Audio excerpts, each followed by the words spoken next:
বাংলাদেশের ঐতিহাসিক ও প্রত্নতাত্ত্বিক স্থাপত্য নিদর্শন নিয়ে নতুন নকশার ৫০০ টাকার নোট বাজারে ছাড়ছে বাংলাদেশ ব্যাংক।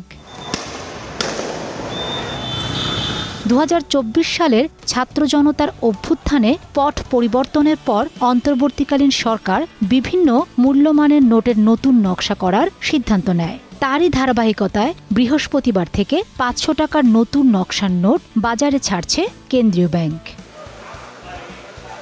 নতুন এই ৫০০ টাকার নোটটি প্রথমে বাংলাদেশ ব্যাংকের মতিঝিল অফিস থেকে ইস্যু করা হবে এবং পরে অন্যান্য ব্যাংক থেকেও পাওয়া যাবে।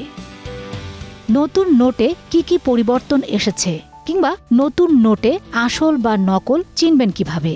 নতুন নোটের নকশায় কেন্দ্রীয় শহীদ মিনারের ছবি এবং বাংলাদেশ সুপ্রিম কোর্টের ছবি আছে। এছাড়া নতুন নোটে বাংলাদেশ ব্যাংকের গভর্নর আহসান এইচ মনসুরের সই আছে।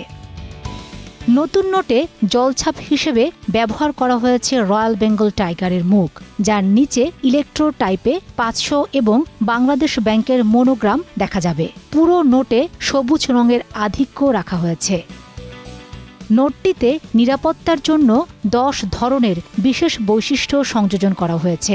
এর মধ্যে রয়েছে রং পরিবর্তনশীল কালি, যার ফলে নোট নাড়ালে ডান পাশের ৫০০ লেখাটি সবুজ থেকে নীল রঙে পরিবর্তিত হয়।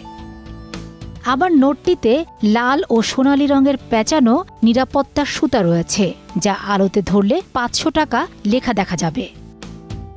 দৃষ্টি প্রতিবন্ধীদের জন্য নোটের সামনের অংশে ডান দিকে নিচে ৫টি ছোট বৃত্ত রয়েছে, যা হাতের স্পর্শে বোঝা যাবে। নোটে শহীদ মিনার মূল্যমান সহ কিছু অংশ ইন্টাগ্লিও প্রিন্টে করা, যা স্পর্শে উঁচু মনে হবে।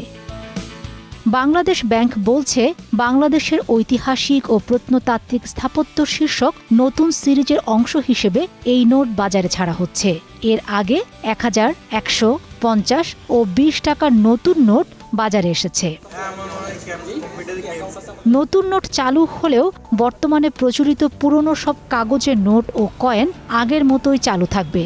পাশাপাশি মুদ্রা সংগ্রাহকদের জন্য বিশেষ নমুনা অবিনিময়যোগ্য ৫০০ টাকার নোটও মুদ্রণ করা হয়েছে, যা রাজধানীর টাকা জাদুঘর থেকে নির্ধারিত মূল্যে সংগ্রহ করা যাবে।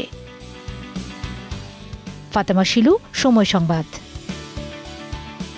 মা, পিম্পল ৫ দিনেই চলে যাবে। যাবে না মা। যাক, নিমের ৫ অংশের পাওয়ারে ৫ দিনেই দূর হবে পিম্পল। হিমালয়া পিউরিফাইং নিম ফেস ওয়াশ।